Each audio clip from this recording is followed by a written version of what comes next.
Herkese merhaba. Bugün Almanya'da çalışırken bir günüm nasıl geçiyor? Bunu sizlerle paylaşacağım. Daha önce çok istenmişti. Lieferando ya da Foodora vlog tarzı bir şey yap. Bir günü nasıl geçiyor çalışma esnasında? Siparişleri nasıl alıp teslim ediyorsun? Bahşiş geliyor mu gelmiyor mu? Ve aynı zamanda uygulamayı kullanırken ya da restoranla iletişim kurarken nasıl geçiyor? Tüm bu süreçleri bu videoda bulacaksınız. Bu videoyu aslında çekmem amacım birazcık da Türkiye'den gelecekler için fikir vermesi aslında benim açımdan. Çünkü dil bilmeden ya da işte mesleğinizi burada yapamama opsiyonuna karşılık bu işi alternatif olarak değerlendirebilirsiniz. Ben size bu videomda bu işin hem artılarını hem de eksilerini anlatacağım. İlk iş günümden bahsedeceğim. İlk başta karşılaştığım zorluklardan bahsedeceğim.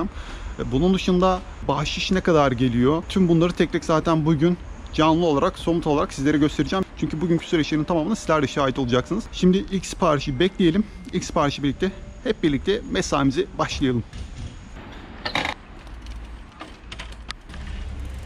Tabii bir yandan da şu anda yağmur çiselemeye başladı. Bu işi yapmanın en büyük zorluklarından biri de yağmurlu ve karlı havada çalışmak. Ben ilk işe başladığımda kıştı. Kışın en soğuk zamanlarıydı. Ama o kısmını ayrıca bir parkta otururken sizlere detaylıca anlatacağım. Çünkü o kısımla ilgili çok güzel hikayeler var. O kısmı sizlerle özellikle paylaşmak istiyorum. Evet, şimdi ilk restorana geldik. Restoran şurası. Oraya gideceğiz ama şimdi kapalı alanda maske takma zorunluluğumuz var. O yüzden maskemizi bulup hemen onu takalım. Şimdi içeri girebiliriz. Maske zorunlu. Alo. Şimdi burası bir İtalyan restoranı. Ya, gab es Bergistraße. Ne ha 4 formaggi? Via. Keine Getränke, oder? Eine Pizza. Ah, okay. Nicht vergessen. Danke. Ciao.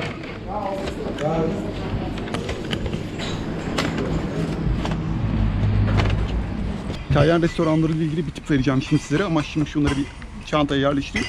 Arkasından şu tipi veririm zaten.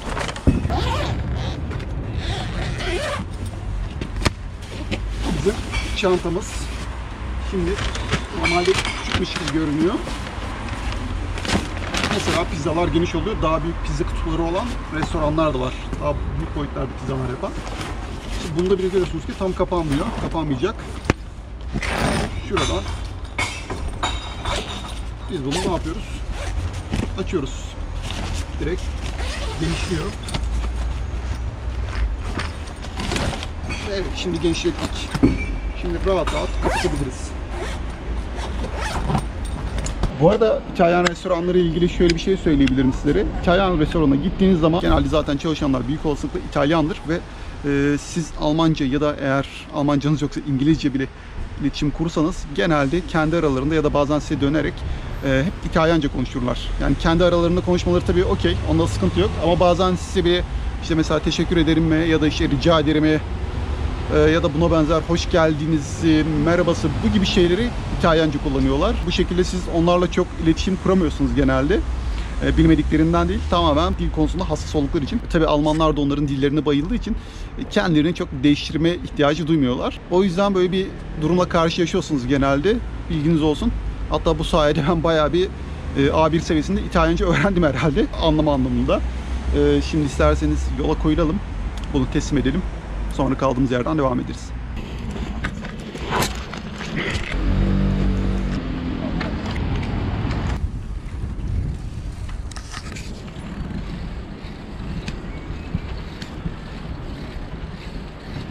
Şimdi ışıkları bekliyoruz.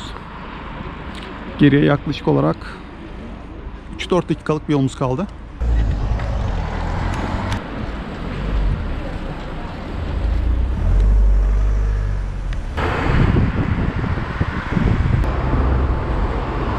Geldiğimiz adres burası şimdi. Gabelsberger Straße. Burası Teknik Üniversitenin yanındaki bir cadde. Şimdi siparişi alalım. 4. kata müşterinin evine çıkaralım.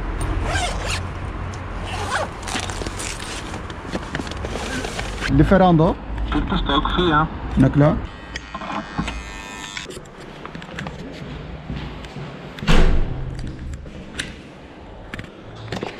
Bakalım siparişimizden bahşiş gelecek mi?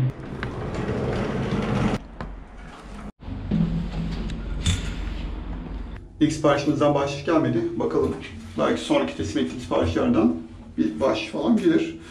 Bunun içindeki şu da dünden kalma. Normalde bugün gelmedi. Eğer kötü hava şartlarında çalışıyorsanız, yağmurlu ve karlı havalarda örneğin, o zaman bahşiş bayağı artıyor, coşuyor. Hava durumu çok etkili. Yani bu aralar hava biraz böyle yağmurlu ama genel olarak son birkaç aydır bahşişlerde bir düşüş var. Özellikle korona olduğundan beri. Bunun da sebebini başka bir yerde size anlatacağım zaten.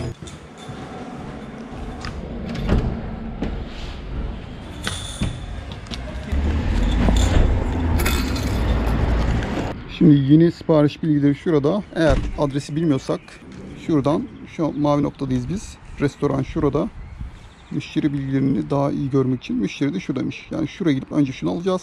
Sonrasında müşteriyi şuraya teslim edeceğiz.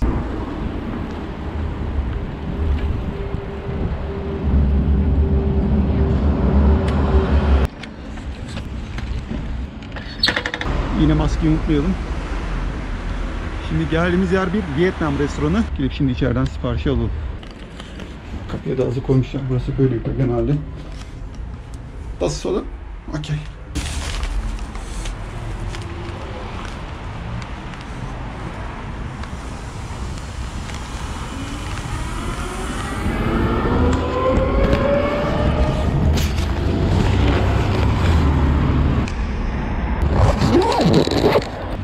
Bunu yanından çıkaralım. Yani gördüğünüz gibi iş gerçekten çok basit. Çoğu zaman muhatap bile olmuyorsunuz. Bu dil öğrenmesinin aslında kötü bir şey. Yani bu iş olarak kolaylık sağlasa da böyle bir handikapı var. Ama öte yandan da çalışırken de çok kişilerle sorun yaşamıyorsunuz çalışma hayatı anlamında. Bu da işin artılarından biri. Şimdi hemen bakıyorum ben adres nerede. Adresi check edelim. Sonrasında hemen oraya gidelim. Ben genelde yol boyunca navigasyon kullanmıyorum. İsterseniz bazıları şuraya böyle şeyler var. Telefon tutturucu şeyler var. Ondan kullanıyor. Yağmurda su da geçirmiyor. Üstü kapalı oluyor şeffaf şekilde. Onu kullanıp buradan navigasyondan yol boyunca takip edebiliyorlar. Ben navigasyon kullanmıyorum. Sadece direkt biraz 2,5 yılın verdiği tecrübeyle yolları da bildiğim için en fazla en kısa nereden gidebilirim ya da tam olarak bu sokak hangisiydi diye anımsamak için kullanıyorum. Sadece böyle bir check ediyorum. Şu anda zaten bakıyoruz. Şuradan gidersem Elisabethstraße üzerinden gidebilirim. Ya da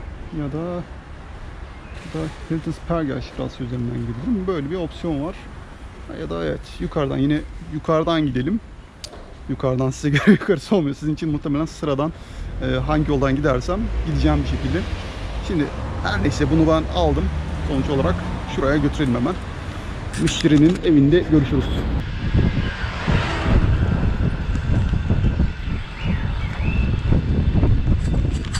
Evet gördüğünüz gibi aslında orta yaşlı bir ablamız. Belki orta yaştan da daha fazla bir yaşa sahip olabilir. Postacılık yapıyor. Deutsche Posta. Böyle opsiyonlar da var burada. Yani kaç yaşında olursa olsun insanlar çalışıyor. Yani kadınlar da bu işi yapabiliyor.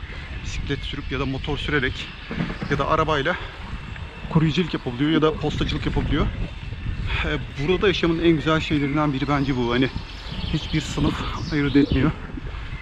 Bazı işleri kadınlar yapar, bazı işleri erkekler yapar durumu yok. Şimdi buradan dönüyoruz.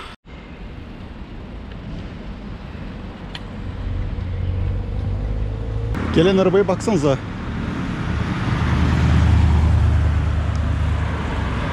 Bayağı enteresan bir arabaydı.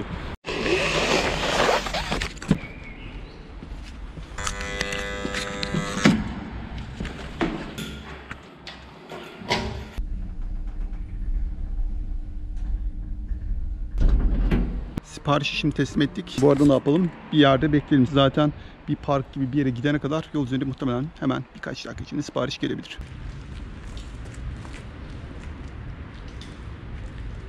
Sizlere ilk olarak yaptığım işin zorluklarından bahsetmek istiyorum. Şu anda gördüğünüz gibi hava yağmurlu. Almanya'da genellikle hava bayağı yağmurlu olur ya da kışın bazı zamanlarda aşırı derecede kar yağar.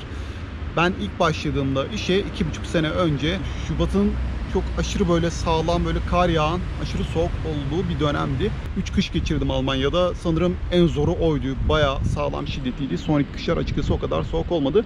Daha ziyade yağmurlu oldu. İşte burada iş yaparken genelde bu havayla sürekli karşılaşıyorsunuz. Dolayısıyla eğer soğuk havada çalışmak, dışarıda olmak size göre değilse bu işi yapmakta ciddi anlamda zorluk çekersiniz. Ben açıkçası Türkiye'deyken de soğuk havadan çok etkilenmeyen biri olduğum için sanırım çok sıkıntı yaşamadım. Ama ilk zamanlar gerçekten bambaşkaydı. Bu sıkıntıları sizlerle paylaşmam gerekiyor. Genelde gündüzleri dil kursum olduğu için akşamları çalışmayı tercih ediyorum. Akşamları da çalıştığım için dolayısıyla sürekli havanın soğuk olduğu derecelerde çalışmak zorunda kalıyordum. Ciddi anlamda sıkıntılıydı. Bir de kar falan oluyordu aynı zamanda. Tabii böyle havalarda çalışırken birçok risk de barındırıyor. Hem üşüyorsunuz hem de bisikletiniz yağmurlu havada kayabiliyor. Özellikle tramvay yollarından geçerken sürekli bisikletiniz kayabilir. Eğer dikkatli sürmezseniz, hızlı olursanız örneğin. Benim 2 kez kaydı ama herhalde 1 kere düştüm. Diğerlerinde de düşmedim. O yüzden gerçekten çok dikkatli olmak zorundasınız. Bu işin en önemli zorluklarından biri soğuk hava kesinlikle. İlk başladığım zamanlarda doğru düzgün bir ekipmanım yoktu. Türkiye'den gelen biri için gerçekten ekipman kelimesinin tam karşılığı yok. Niye bunu söylüyorum? Çünkü gerçekten buradaki herkesin, sadece bu işi yapanlar için söylemiyorum. Normal aileler için, normal burada yaşayan vatandaşlar için de söylüyorum. Herkesin kesinlikle yağmurluğu var. Yağmur pantolonu var.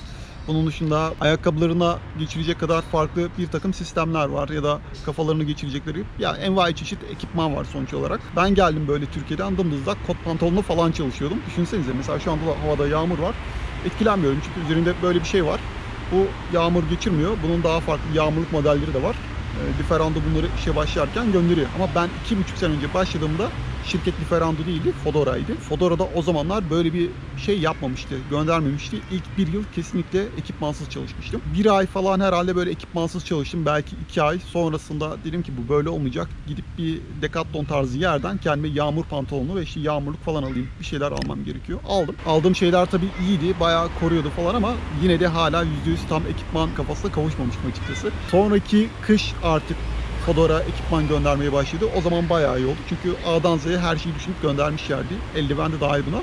Ben ilk geldiğimde bildiğiniz dümdüz bir eldivenle çalışıyordum mesela. Hani bu su geçirmeyen tarzda bisiklet için kullanılan eldivenlerden değil, bayağı düz bildiğiniz Türkiye'deki o yün eldivenden kullanıyordum. O da dolayısıyla yağmurlu havada bayağı ıslanıyordu. Bir yandan yağmur yağıyor ama yapacak bir şey yok çünkü burada her gün yağmur yağıyor şu aralar. Dolayısıyla bu bizi çok da etkilemiyor çalışırken. En fazla şunu kafanıza geçiriyorsunuz. Çok da sıkıntı olmuyor. Pantolon gibi olan yağmurluk çeşidi de var. Onu da giydiğiniz zaman sonuçta bir şekilde etkilenmiyorsunuz.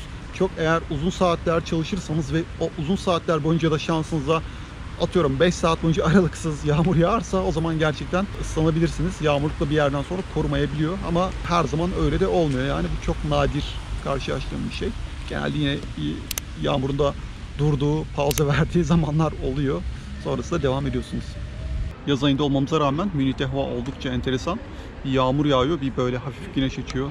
Tekrar kapanıyor, rüzgar falan var. Öyle değişik bir hava yani. Birazcık da bahşiş sisteminden bahsetmek istiyorum. Çünkü insanların siparişini teslim ettiğiniz andan itibaren bahşiş kazanabiliyorsunuz.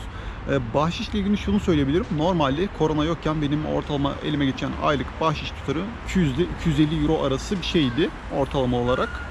Günlüğe vurduğunuzda yaklaşık olarak 10 euro gibi bir şey yapıyordu. Fakat korona başladığından itibaren bahşişlerde bayağı ciddi bir düşme var. Sanırım herhalde yarı yarıya düşmüş olabilir. Çünkü ciddi anlamda çoğu insan bahşiş vermiyor. İnsanlarla temassız iletişim kurmak için herhalde böyle bir şey yapıyorlardır. Bilmiyorum, belki de işlerine gidiyordur bir kısmından. Ama sonuç olarak bahşiş verilmiyor. Bu konuda Lieferando da çok bir şey yapmadı. Gerçekten o da işin en üzücü taraflarından biri. Çünkü korona itibariyle bütün sektörler durdu resmen Almanya'da. Ve sadece restoran çalışanları, market çalışanları, eczane çalışanları işlerine gittiler. Ya da işte benim gibi kurye olanlar işlerini sürdürdüler. Bu arada sipariş geldi. Az önce sesi duydunuz. Dolayısıyla bu meslekler dışında çalışan insanlar evlerinde oturup bilgisayar başında çalıştılar ya da tamamen işlerinden ayrı evlerinde bir zaman geçirdiler. Çoğu da zaten maaşını aldı aslında. İşten çıkarma olmadı. Böyle durumlarda insanlar daha çok evlerinden siparişe yüklendiler aslında. Fakat buna rağmen bahşiş benim tahmin ettiğimin aksine düştü. Yani ben Türkiye'de olsa insanlar acırlar, bahşiş verirler falan diye düşünmüştüm. Fakat burada tam tersi oldu. Gerçekten insanlar bahşiş vermemeye başladı. Yani korona öyle bir şekilde bunu da olumsuz etkiledi. Bir anlamda önemli değil. Sonuçta insanlar sağlıklarını korusunlar. Benim açımdan da keza öyle. İletişimsiz olmak, temassız olmak bu açıdan önemli. Bugün de sanırım bahşiş olayı dün ve önceki günler gibi çok da iyi gitmeyecek diye tahmin ediyorum. Bakalım nasıl geçecek.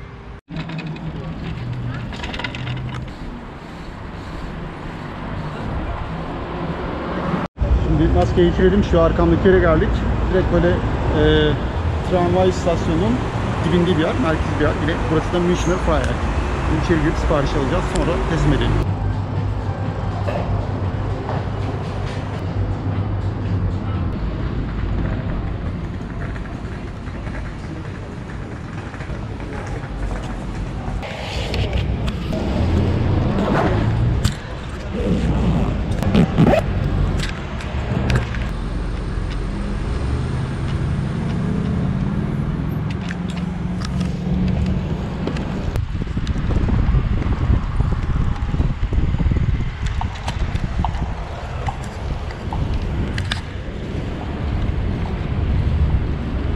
Ciao. Alo. Yani ciao. Bu sefer de bahşiş gelmedi. Dediğim gibi korona zamanı olunca böyle oluyor. Bahşişler genelde düşüyor. Ama online olarak da bahşiş ödemiş olabilir. Bunu ama görmüyorum. Maaşıma yansırsa o zaman bunu fark edeceğim tabii.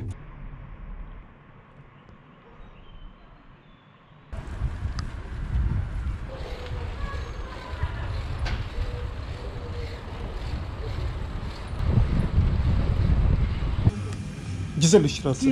Gene. Restoranın böyle tam ortasında, tuvaletlerin dışında, tuvaletler sol ileride gördüğünüz kapı.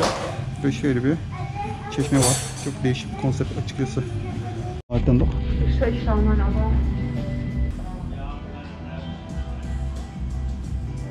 das dauert noch ein bisschen, dauert noch. Aber Sie können gerne Platz nehmen. Ich habe schon Bescheid gegeben. Okey. Komm gleich, ist gleich fertig. Okey. Thank you. Güzel iştirası da. Ja, super. Vielen Dank. Thank you. Ciao. Ciao.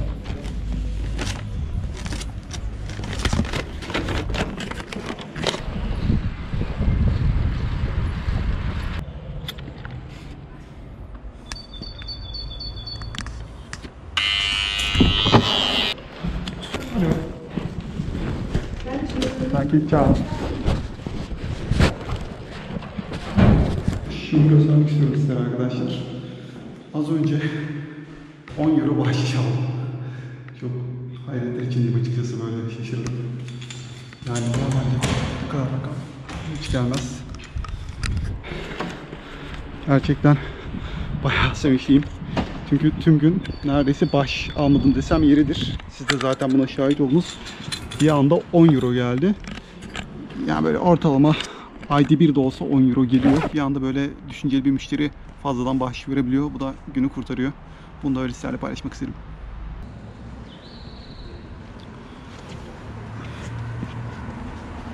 Şimdi sizlere birazcık da burada Lieferando'ya başvurursanız bu mülakat olayları nasıl oluyor bundan bahsedeceğim. Ben girdiğim zamanlar şirketin adı Fodora'ydı. O zamanlar Fodora vardı. Lieferando ayrı bir şirketti. Daha sonra Lieferando Fodora'yı satın aldığı için haliyle süreçlerde birazcık değişti. Fodora zamanındayken şöyle bir sistem vardı. Bana bir hafta önceden randevu verdiler mailli. Şu tarihte şu saatte geleceksin, katılacaksın şeklinde. Bir saatlik bir sunum vardı. Benimle birlikte 10-15 kişi daha davet edilmişti. Sonrasında sunum bitti. Kimseyle birebir mülakat yapılmadı. Sonradan kontrat imzalandı ve işte çanta, yelek, ceket gibi şeyler teslim edildi. O zamanlar öyle bir süreçti. Fakat Lieferando'da benim duyduğum kadarıyla şöyle bir sistem var artık. Online olarak, yani Skype gibi bir kameralı görüşme yapıyorsunuz. O görüşme sonunda eğer zaten uygunsanız ona göre alınıyorsunuz ya da alınmıyorsunuz. Süreçlerin en son vardığı yer böyle görüntülü görüşme opsiyonu. Yüz yüze görüşme opsiyonu da olabilir. Ondan emin değilim ama kameralı görüşme opsiyonunun olduğunu biliyorum. O yüzden dil yeterliliği için çok zor geliyor. İngilizce ile olur mu, Almanca ile olur mu, A1 ile olur mu, B1 ile olur mu şeklinde. İngilizce ya da Almanca, ikisinden birinin iyi olması gerekiyor. Tabii iyi olmasından kastım çok öyle aşırı akıcı C1 seviyesi anlamında değil bu. Yani gayet B1 seviyesinde de bir İngilizceniz varsa yine B1 seviyesinde bir İngilizceyle de Lieferando işine başvurabilir ve alınabilirsiniz. Önemli olan interview'de karşı tarafla anlaşıyor olabilmeniz, onların söylediklerini, sorduklarını doğru anlayıp ona göre cevap vermeniz. Yani bu açıdan sıkıntı yaşamazsanız her türlü alınabilirsiniz. Kim sizden özellikle sertifika istemiyor. Sadece karşı tarafla anlaşmanız, karşı tarafın dediklerini anlamanız ve müşteriyle iletişim kuruyor olabilmenize inanmaları lazım. Başka da bir şeye ihtiyaç olmuyor bu anlamda. Yazın talepler daha düşük oluyor çünkü yazın işlerde düşük olduğu için çok fazla alım olmuyor bildiğinizde. Genelde alımlar kışın ve soğuk zamanlarda, sonbahar gibi dönemler daha çok yapılıyor. Bunun dışında ayda kaç para kazandığımı açıkladım. Önceki videoma da birçok soru düşmüştü. Onların bir kısmını yanıtlamaya çalışacağım şimdi. Örneğin günde kaç kilometre sürüyorum ve kaç saat çalışıyorum gibi sorular bunlar. Ya da kaç tane sipariş teslim ediyorum, ne kadar kazanıyorum gibi. Aşağı yukarı günde 5 saat çalışıyorum ve haftada genelde maksimum 5 gün çalışmayı tercih ediyorum. Bazen 6'ya yükselttiğim de oluyor, bazen de 4'e düşürdüğüm de oluyor. Bu haftaki yoğunluğumu nasıl hazırladığımla alakalı bu. Dediğim gibi ortalama 5 saat çalışıyorum. Günde ortalama 40 saat bisiklet sürüyorum çalışırken. Bunun dışında ortalama 1 saatte 3 sipariş ortalamam var. Yani 1 saatte 3 tane sipariş teslim ediyorum. Genelde bu benim ortalamam. Bazen 5'e çıktığı olabiliyor. 2'ye falan indiği de olabiliyor. Bunun dışında saatte ortalama 1 euro bahşiş gelir bana. Yani bu da şuna demek oluyor. 5 saatte 5 euro bahşiş gelir. Bu tabii ki minimum benim hesapladığım şey. Son zamanlar için geçerli. Eskiden daha fazlaydı. Eskiden sipariş başına 1 euro, saatte 3 euro gibi bir ortalamam vardı. Bayağı o zaman durumları iyiydi ama korona sonrasında ortalamam 5 euro yani genel olarak. Bazen 10 euroya, 10 euronun üzerine falan çıktı da oluyor tabii. Haftalık olarak hesaplarsak ortalama 25 saat çalışıyorum. Bu da ayda 100 saat yapıyor. Buna karşılık elime geçen para da yine aşağı yukarı rakamlardan bahsediyorum. 1000 euro civarı bir şey oluyor. Bahşişle birlikte, bazen bahşişle birlikte 1257 çıktı oluyor. Eğer o ay daha fazla çalışmışsam, yani sadece Lieferando'da çalışarak benim aylık kazancım 1000 euro ile 1250 euro arasında değişiyor. Tabii ben part time çalışıyorum. Siz isterseniz full time de çalışabilirsiniz ya da mini job dediğimiz haftada 10 saatlik çalışma şekliyle 450 euro kazanabilirsiniz ve bu 450 eurodan vergi kesilmiyor. Ama eğer kazancınız 450 euro yukarısında ise direkt maaşınızdan vergi kesiliyor. Benden de vergi kesildiği için ben sadece elime geçen net rakamdan bahsettim az önce. Yani aslında kazancım daha fazla oluyor ama buradan belli bir miktar vergi kesiliyor. Vergi de tamamen sizin vergi diliminize göre değişiyor. Bunu açıklamış olduğum bir videom vardı. Sizden ne kadar vergi kesilir? Onun hesaplamasını da o videomu izleyerek siz de bulabilirsiniz cevabını. Çünkü kişiden kişiye, evlilik, bekarlık gibi durumlara göre değişiyor bu. O videoyu da yukarıdan bulabilirsiniz. Benden %20 vergi kesiliyor. Yani eğer siz bekarsanız mesela sizden %40 kesilebilir ama daha farklı vergi sınıfları da var. O yüzden o videomu bence sonuna kadar izleyin. Kazanç ve çalışma saatlerinin dışında çok sorulan sorulardan biri de bu işi arabayla yapabilir miyim, motorla ya da scooterla yapabilir miyim? Evet, hepsiyle yapabilirsiniz. Hatta yürüyerek yapanlar bile var. Diyeceksiniz ki yürüyerek nasıl oluyor? Çok kolay. Yine çantayla yürüyorsunuz. Bayağı yürüyerek dağıtıyorsunuz. İşin içinde tabii araç olmadığı için bu sefer size kısa çaptaki mesafedeki yerler genelde veriliyor. Çünkü diğer türlü yoksa yarım saat yürüyerek o siparişi zaten teslim etmenin bir anlamı olmaz. Genelde yakın bulunduğunuz çevredeki restoranlar ve müşteri arasında gidip geliyorsunuz. Öyle bir yöntem de var. Her türlü araçla yapılabiliyor. Bunu siz tercih ediyorsunuz. Bir başka merak edilen soru ise şirkete gidip her gün oradan mı başlıyorum şeklinde. Hayır. Tamamen şehrin merkezinde istediğiniz yerden başlayabilirsiniz. Şehrin merkezinden kalsın da direkt en merkezi meydan olmak zorunda değil. Yani şehrin merkezi semtlerinden birinde başlayabilirsiniz. Yani İstanbul için örnek verelim. İsterseniz Beşiktaş'tan başlayabilirsiniz. İsterseniz Taksim'den başlayabilirsiniz. İsterseniz Kadıköy'den başlayabilirsiniz. Bu tamamen size bağlı. Yeter ki iş yoğunluğunun yoğunlukta olduğu merkez bölgede olun ve ona göre saatiniz geldiğinde uygulamadan start verin. Tek istenilen şey bu. Şirkete gitmeniz gerekmiyor. Şirkette hiçbir bağınız yok. Özel olarak başka durumlar olmadığı sürece. Tabii eğer şirketin kendi bisikletleri de var. Yani Lieferando'nun sağladığı bisikletler de var. Eğer kendi aracınız yok ve şirketin bisikletini kullanmak istiyorsanız Lieferando'nun merkezi bir hub'ı var. Hub dediğimizde Lieferando'nun ofisinde bulunduğu bir kocaman alan ve garajı var. Bisiklet garajı. Oradan başlarken her gün gidip oradan bisikleti almanız ve her gün işiniz bittikten sonra bisikleti o hub'a teslim etmeniz gerekiyor. Ben bununla uğraşmak istemediğim için, yani her gün hub'a gidip gelmek istemediğim için bunu tercih etmiyorum. Kendi bisikletimi yapıyorum. İşim bittiğinde de doğrudan bulunduğum yerden evime geçiyorum. Tabii siz isterseniz bunu kullanmayı tercih edebilirsiniz. Yine bu işle ilgili sorulan sorulardan biri, bu işi normal ana işimin yanına mini job olarak yapabilir miyim? Tabii ki yapabilirsiniz. Hatta benim tanışmış olduğum tıp sektöründe çalışan, tam hatırlamıyorum ama fizyoterapist miydi? Bir adam vardı, o bile bu işi yapıyordu mini job olarak. Yani adam boş zamanlarında böyle kendine 450 euroluk gelir sağlıyor. Çünkü 450'den vergi de kesilmiyor. Böyle kolaylıkları var. Yani her işi yapan, çok alakasız mesleklere sahip, ana işi olan insanlar da bu işi mini job olarak Yani haftada 10 saatini kendi istediği saatleri ayarlayarak yapabilir. Bu da zaten Almanya'daki mini-job kavramının çok iyi şekilde çalışma hayatını domine etmesiyle açıklanabilir bence. Peki çalıştığım günleri ve saatleri nasıl ayarlıyorum? Size zaten gün içerisinde kullanmış olduğum application'ı gösterdim. O application'da shift'leri girme seçeneği de var. Yani diyelim ki ben pazartesi ile cuma arasında her gün akşam 5'e kadar çalışmak istiyorum. Tam bir memur gibi. İşte sabah 11'de başlayıp 5'e kadar çalışmak istiyorum. Çünkü restoranlar genelde burada 11-12 başladığı için 11.30'da başlamak zorundasınız. Diyelim ki ben her pazartesi ile cuma arası, yani memur gibi pazartesinden cumaya kadar saat 11.30 ile 5 ya da 6 arasında çalışmak istiyorum. Sizin girmiş olduğunuz uygunluk saatlerine göre sistem otomatik olarak shift atıyor. Bu bazen o girmiş olduğunuz sürenin tamamı kadar da olabilir. Bazen yarısı kadar da olabilir. Tamamen sistem diğer insanların da girmiş olduğu shiftleri göz önünde bulundurarak ona göre otomatik bir shift atıyor. Aşağı yukarı zaten girdiğiniz süreye yakın şeyler elinize gelir. Eğer gündüzleri okulunuz var diyelim ya da başka bir işiniz var, ana işinize gitmek zorundasınız. Akşamları çalışmak istiyorsunuz ya da sadece hafta sonları kalan 2 gününüze 10 saati sığdırmak istiyorsunuz. O şekilde kendiniz istediğiniz gibi ayarlayabilirsiniz. Akşam 11'e kadar istediğiniz gibi çalışabilirsiniz. Tamamen bu sizin elinizde.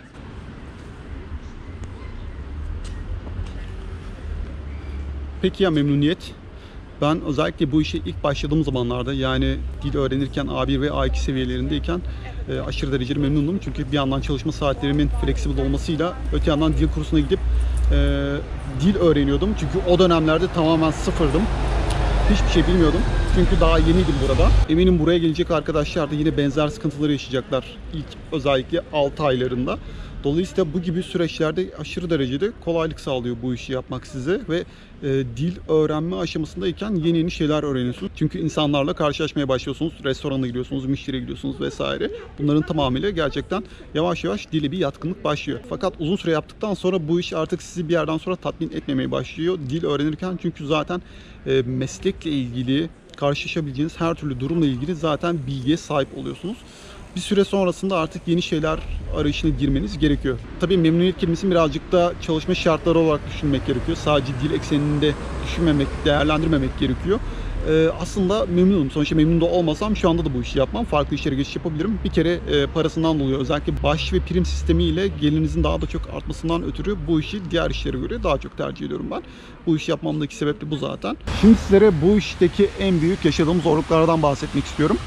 Ben bu işe başladığımda 2,5 sene önce 2018'in Şubat ayıydı ve gerçekten 3 kış geçirdim Almanya'da. Sanırım en beteri de oydu. Böyle lanet ettiğim bir havaydı gerçekten. O kış bayağı bir kar yedim, yağmur yedim. Aşırı derecede zordu ve bunun daha da ötesine geçeceğim. Hiç ekipmanım yoktu. Yani gayet bildiğiniz şöyle bir pantolon ya da bir kot pantolon falan geçiriyordum altıma. Öyle çalışıyordum.